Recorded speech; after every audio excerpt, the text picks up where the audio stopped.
ভেবেছিলাম উনি একটু গান আমাদের শোনাবে, কিন্তু না, সে আজ কবিতাই শোনাবেন। ডেকে নেব মিতা।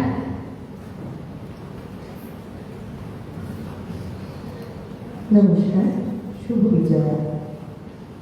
আজকের এই সুন্দর সন্ধ্যায় কবি শবরী ঘোষের লেখা দুর্গা দুর্গতি নাশিনী কবিতাটি শোনা গেছে।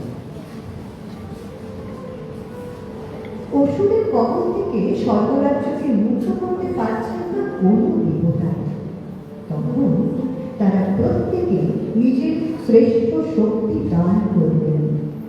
দেবতাদের সম্মিলিত তেজ থেকে সৃষ্টি হলেন দুর্গা, স্বর্গরাজ্য পাপমুক্ত হলেন।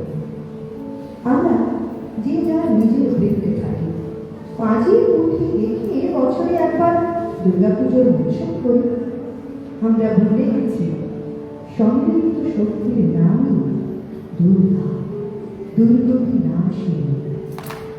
অসুর নির্বিঘ্নে আমাদের স্বর্গরাজ্য তছনছ করে।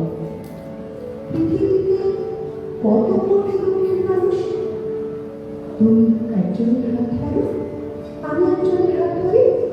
এসো আমরা সবাই এক একজনের হাত ধরে থাকি।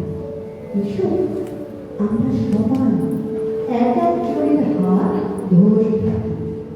পৃথিবীতে কেউ আর একলা কাঁদবে না। মরুভূমিতে পাতাওয়ালা খেজুর গাছের পাশটিতে শিউলি ফুল ফুটবে, হই হই করে সড়ক এসে যাবে, বদলের ঢাক উঠবে বেজে। না, সম্মিলিত শক্তির নামই দুর্গা, দুর্গতি নাশ।